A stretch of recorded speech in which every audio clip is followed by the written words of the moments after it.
Hello students, I hope you are fine. Today we will continue the revision of same chapter, chapter number 8, comparing quantities. So this is your fourth revision of this chapter. So let's see the problems. The first question of this chapter is rupees 10,000 is invested at 5% interest rate PA. PA that means per annum, per year. Okay? Find the interest at the end of 1 year. देखिए ये जो questions यहाँ पर दिए गए हैं इसमें interest की बात की जाती है। तो इंटरेस्ट क्या होता है? अगर आप किसी को कुछ मनी दे रहे हो, ठीक है, तो जो एक्स्ट्रा मनी वो देगा उस मनी के थ्रू, दैट मीन्स कितने परसेंट इंटरेस्ट पे कितना परसेंट वो एक्स्ट्रा देगा, वो मनी जो होता है उसको हम बोलते हैं क्या? Simple interest. ठीक है, यहाँ पर जो मनी आप देते हो उसको हम बोलते हैं प्रिंसिपल या फिर सम।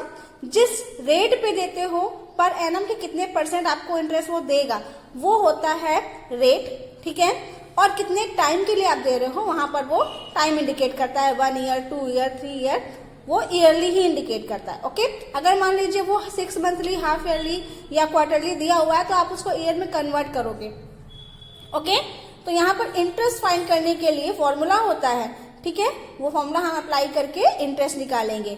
उसके बाद अगर ये बोले कि क्वेश्चन में कि कितना मनी उसने टोटल रिटर्न किया, जैसे मान लीजिए आपने एक मैन को किसको भी 10,000 रुपीज दिया, उसने 500 रुपीज आपको एक्स्ट्रा दिया, मतलब वो 500 क्या हो गया? इंटरेस्ट हो गया। अब वो वापस कितना करेगा? 10,000 प्लस 500। ठीक है, तो वो जो टोटल मनी होगा दैट इज कॉल्ड अमाउंट। उसको हम क्या बोलेंगे? अमाउंट। मतलब जो प्रिंसिपल होता है उसमें अगर हम इंटरेस्ट को ऐड कर देते हैं दैट बिकम्स अमाउंट। ठीक है, तो चलिए क्वेश्चंस देखते हैं। क्वेश्चंस के थ्रू कुछ ज्यादा ही क्लियर हो जाएगा। तो क्वेश्चन नंबर 1 जैसा कि आपने रीड किया कि rupees 10,000 is invested at 5% interest rate per annum.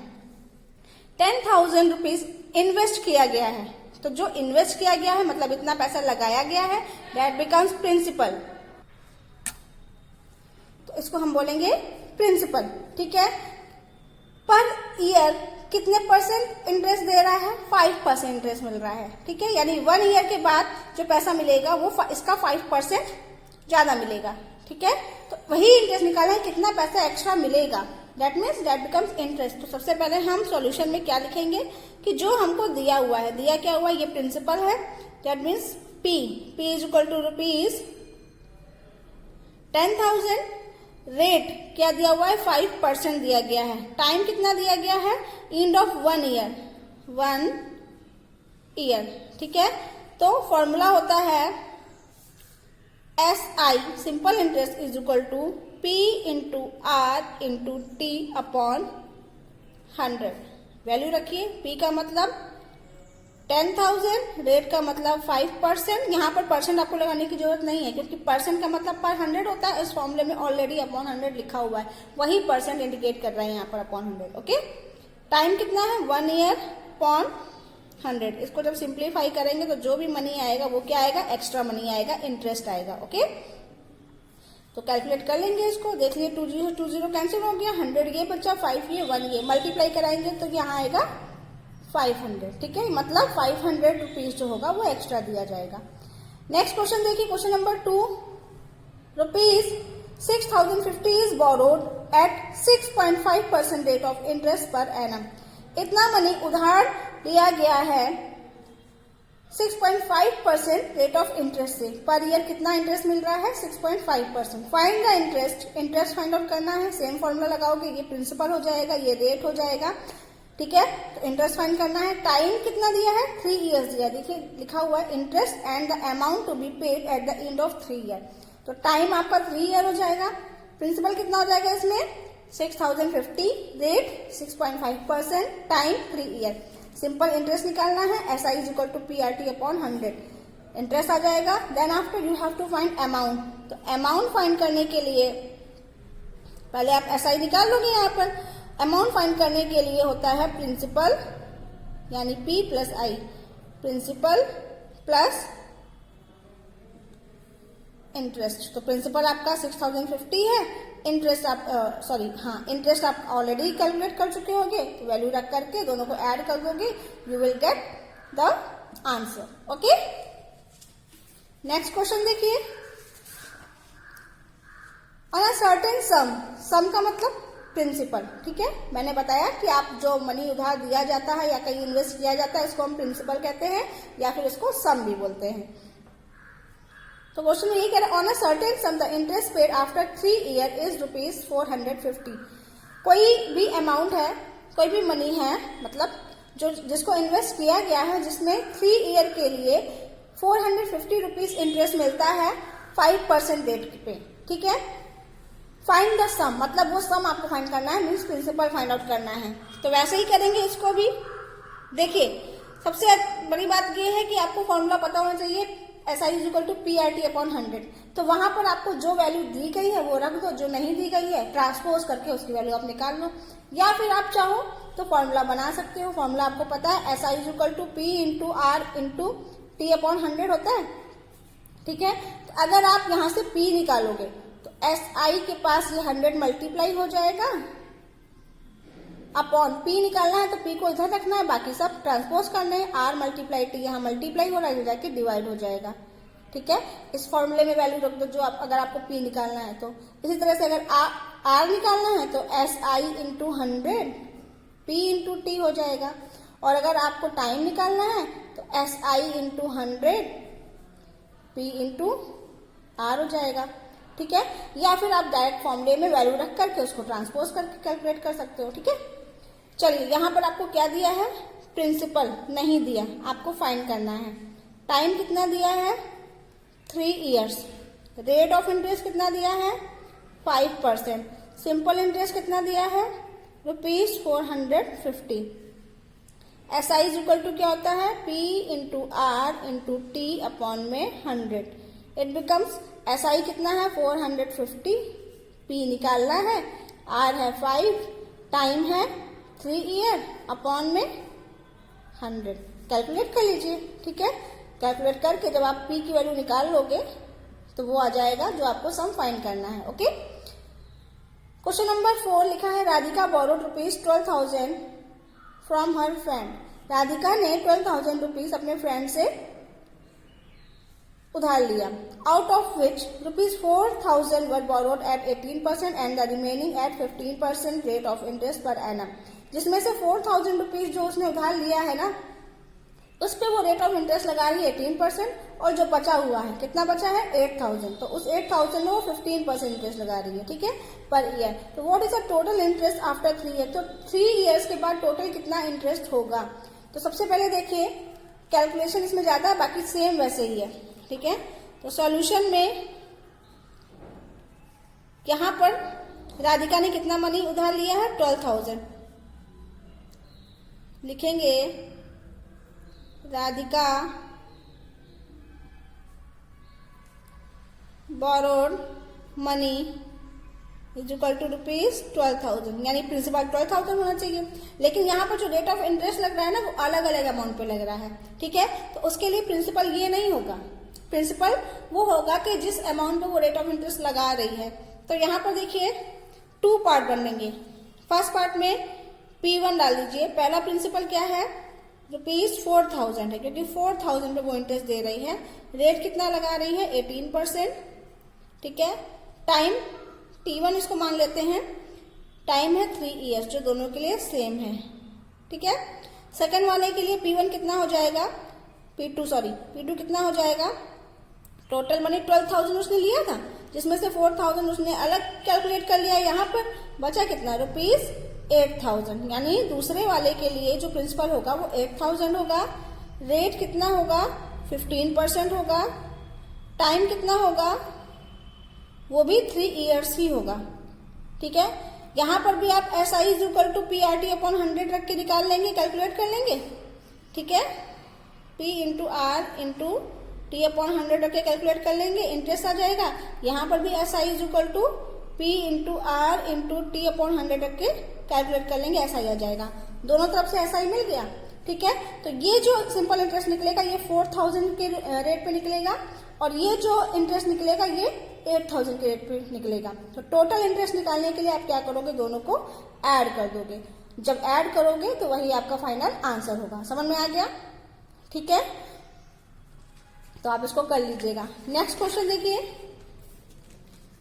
Question number 5 is Dhruvika invested money for a period from May 2006 to April 2008। May 2006 को उसने इन्वेस्ट किया अप्रैल 2008 तक at rate of 12% per annum. Per annum कितना इंटरेस्ट वो दे रही है? 12%। तो अब ये देखिए, May 2006 से अप्रैल 2008 तक जो टाइम पीरियड है वो है पूरा का पूरा 2 ईयर्स। ठीक है, तो टाइम 2 ईयर्स हो गया, रेट ऑफ इंटरेस्ट 12% हो गया। If interest received by her is rupees 1620 rupees, find the money invested. तो उस कह रहा है अगर उसने जो इंटरेस्ट रिसीव किया वो ये है तो कितना मनी उसने इन्वेस्ट किया। दैट मीन्स प्रिंसिपल आपको निकालना है, सम निकालना है, जैसा कि आपने क्वेश्चन नंबर 3 में किया था। ठीक है, तो आप यहां पर लिखोगे सॉल्यूशन में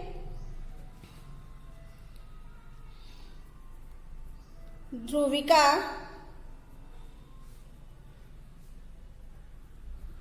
invested money is equal to principal है जो कि हमको नहीं पता, निकालना है। टाइम कितना है यानी टी कितना है, May 2006 to April 2008, it becomes 2 years. और रेट ऑफ इंटरेस्ट कितना है? 12% पर एनम। ठीक है, प्रिंसिपल और एसआई कितना दिया है? Simple interest rupees 1620। तो फॉर्मूला लगा के SI is equal to P into R into T upon 100, value रख दीजिएगा। एसआई है 1620, प्रिंसिपल निकालना है, रेट आपको दिया है 12%, टाइम दिया है 2 ईयर्स, अपॉन कैलकुलेट करके पी की वैल्यू निकाल लीजिए। जब पी की वैल्यू आप निकाल लोगे तो वही हो जाएगा इसका आंसर। ठीक है, जितना मनी ध्रुविका ने इन्वेस्ट किया। ओके, नेक्स्ट क्वेश्चन नंबर देखिए 6, लिखा है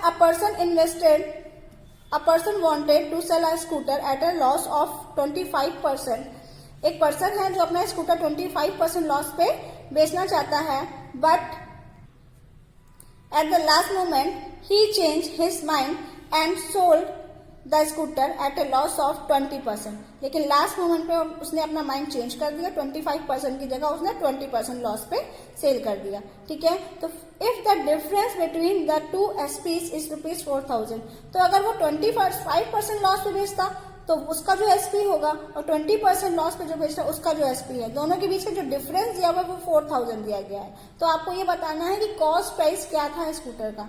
ठीक है, तो देखिए मैंने आपको पहले भी बताया है कि प्रॉफिट और लॉस वो डिपेंड करता है कॉस्ट प्राइस पे, लेकिन कॉस्ट प्राइस तो हमको पता ही नहीं है।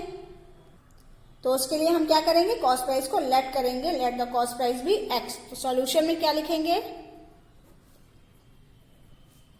Late the CP of scooter be X. अगर कॉस्ट प्राइस एक्स है तो आप ये बताइए अगर वो 20% लॉस पर बेच रहा होता तो कितना सेलिंग प्राइस होता। ठीक है, तो चलिए पहले हम निकालते हैं यहां पर, if loss percent is equal to 25%, तो लॉस कितना क्या होता, loss is equal to 25% of X, that becomes 25 upon 100 into X, that becomes 25 1 जा 25, 25 4 जा 100, x upon 4, x upon 4 rupees का लॉस होता, यानी एसपी कितना हो जाता, सीपी माइनस लॉस, सीपी कितना है x, लॉस कितना है x upon 4, it becomes LCM लेंगे तो 4 आ जाएगा, ये हो जाएगा 4x minus x upon 4, 3x upon 4, ये हो गया सेलिंग प्राइस अगर वो 25% लॉस पे बेचता। इसी तरह से हम कैलकुलेट कर लेते हैं 20% का।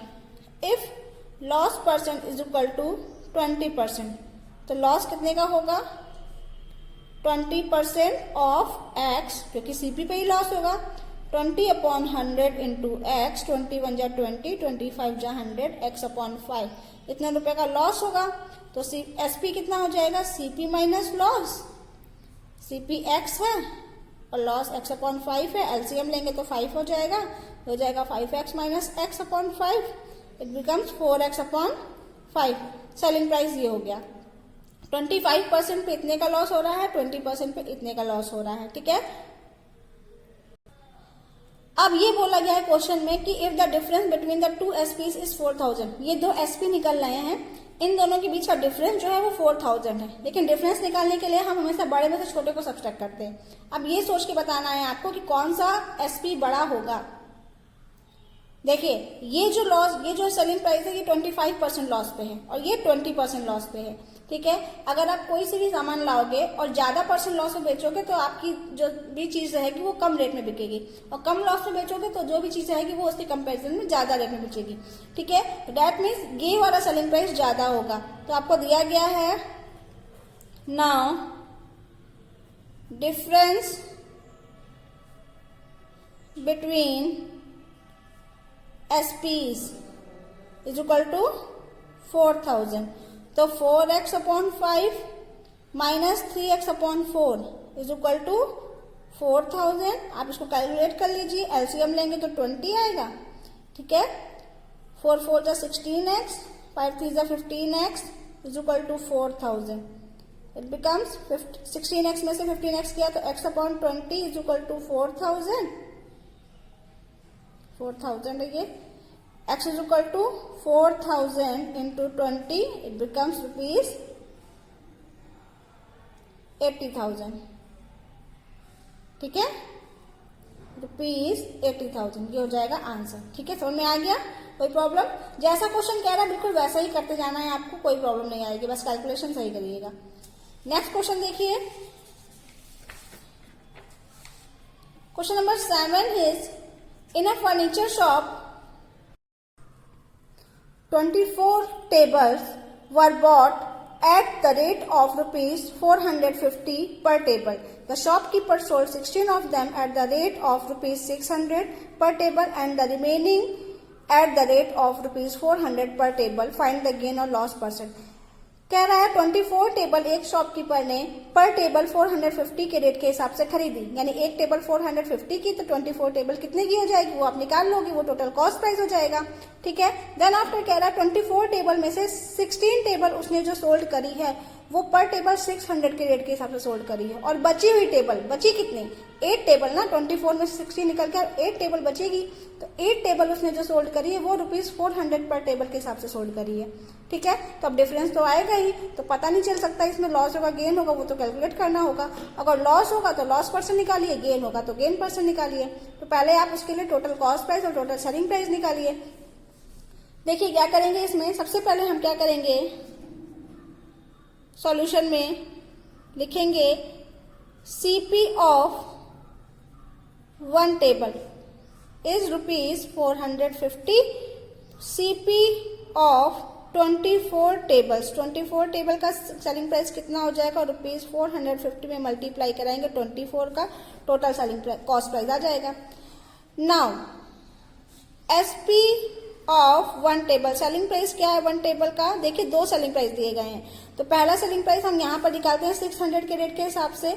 Selling price of 1 table is rupees 600, तो सेलिंग प्राइस ऑफ 16 टेबल्स का सेलिंग प्राइस कितना हो जाएगा, रुपीज 600 मल्टीप्लाई 16, ठीक है, निकाल लोगे तो ये आ जाएगा रुपीज 9600। अच्छा ये 16 टेबल का सेलिंग प्राइस है, क्या हमने 16 टेबल खरीदी है, नहीं, शॉपकीपर ने खरीदी है 24 टेबल, 8 टेबल अभी भी बाकी है, तो फिर से लिखेंगे selling price of 1 table is equal to rupees 400, selling price of 8 tables is equal to rupees 400 multiply 8, it becomes rupees 3200, ठीक है। ये सेलिंग प्राइस 16 टेबल का, ये सेलिंग प्राइस है 8 टेबल का, तो टोटल सेलिंग प्राइस कितना हो जाएगा, total SP is equal to rupees 9600 plus rupees 3200, ठीक है। ऐड कर लेंगे तो टोटल सेलिंग प्राइस आ जाएगा, टोटल कॉस्ट प्राइस ये है, टोटल सेलिंग प्राइस ये है, दोनों को कंपेयर करेंगे कि कॉस्ट प्राइस ज्यादा है कि सेलिंग प्राइस ज्यादा है। अगर कॉस्ट प्राइस ज्यादा होगा तो इसका मतलब लॉस हो रहा होगा तो लॉस परसेंट निकाल लीजिएगा, और अगर सेलिंग प्राइस ज्यादा होगा तो इसका मतलब प्रॉफिट हो रहा होगा तो प्रॉफिट परसेंट निकाल लीजिएगा। प्रॉफिट परसेंट या लॉस परसेंट का फॉर्मूला एक ही होता है कि प्रॉफिट निकालने के लिए प्रॉफिट परसेंट अपॉन सीपी लिखते हैं इंटू 100, और लॉस परसेंट के लिए loss upon CP into 100, okay. तो वही फॉर्मूला लगा करके आप कैलकुलेट कर लीजिएगा, आपको पता चल जाएगा, ठीक है। कर लेंगे इसको। नेक्स्ट क्वेश्चन देखिए, Gayatri income is ₹1,60,000 per year. Gayatri की जो इनकम है वो 1,60,000 है per year. She pays 15% of this as a house rent. वो इसका 16% हाउस रेंट देती है, 10% और रिमाइंडर ऑन चाइल्ड एजुकेशन। बचे हुए का 10% वो चाइल्ड एजुकेशन पे देती है। अब उसके पास कितना मनी बचा, तो सॉल्यूशन में आप क्या करेंगे, लिखेंगे गायत्री इनकम इज ₹1,60,000।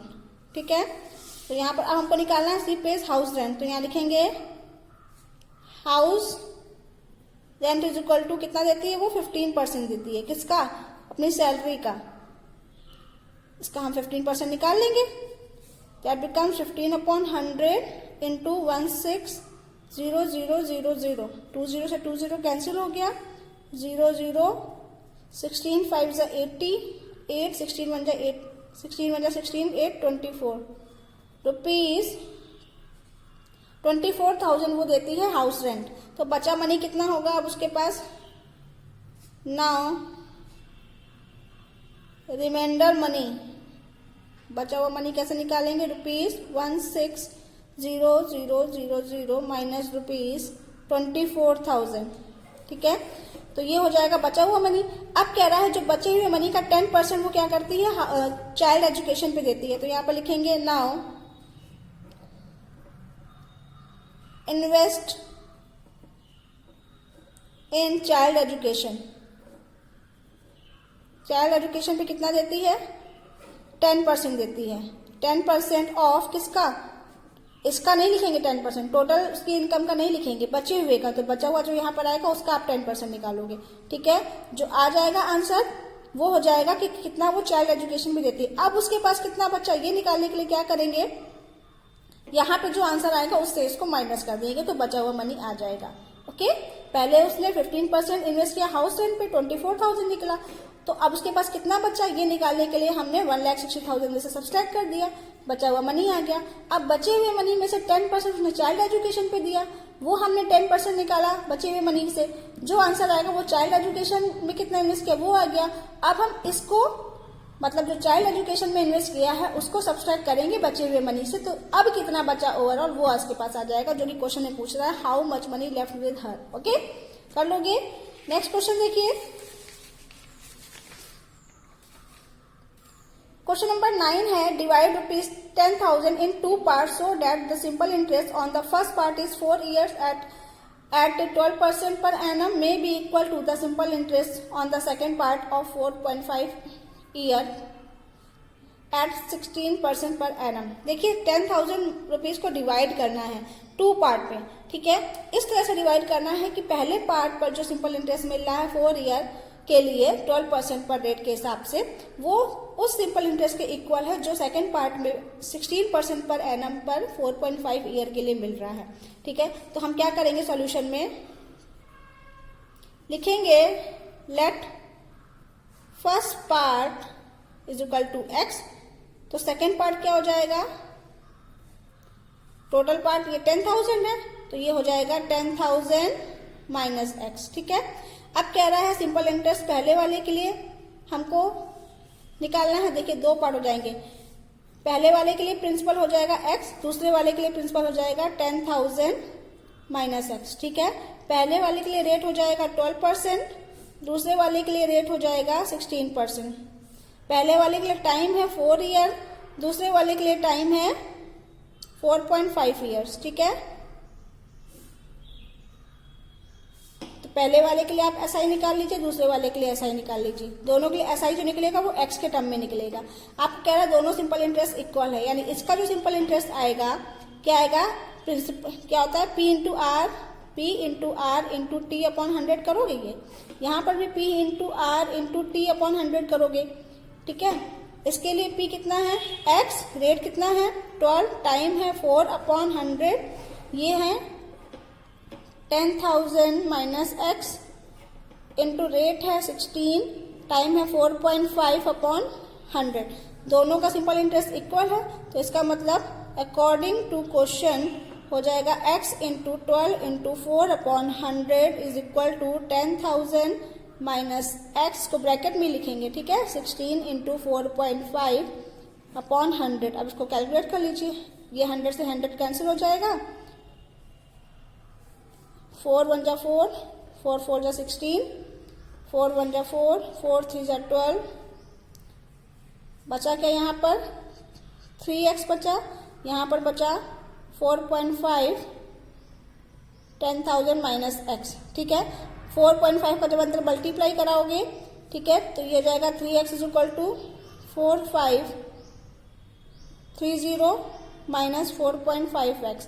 अब इसको कैलकुलेट कर लीजिए, x का टर्म उधर चला जाएगा, ठीक है। उसके बाद आप इसको डिवाइड करेंगे तो ये हो जाएगा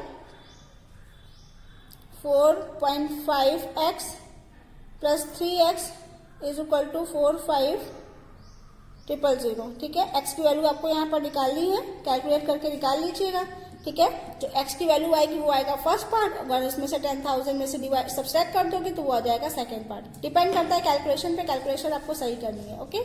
लास्ट क्वेश्चन और देख लीजिए, ₹9,000 बिकम्स ₹18,000। ₹9,000 है जो 18,000 हो गए हैं at the simple interest in 8 years, find the rate % per annum.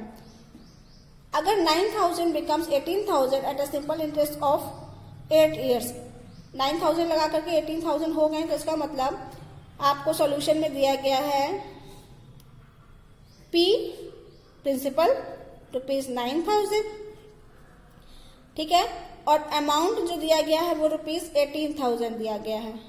तो आपको पता है amount is equal to P plus I होता है, तो यहां से आप क्या निकालेंगे, इंटरेस्ट निकाल लेंगे, इंटरेस्ट आ जाएगा। इंटरेस्ट ये हो गया, टाइम कितना दिया गया है 8 years दिया गया है, आपको निकालना क्या है रेट ऑफ इंटरेस्ट। तो आपको पता है formula SI is equal to P into R into T upon 100, ठीक है। SI SI मतलब इंटरेस्ट वो आप निकालोगे, ठीक है। कैसे निकालोगे इसको, I is equal to SI is equal to A minus P करके, ठीक है।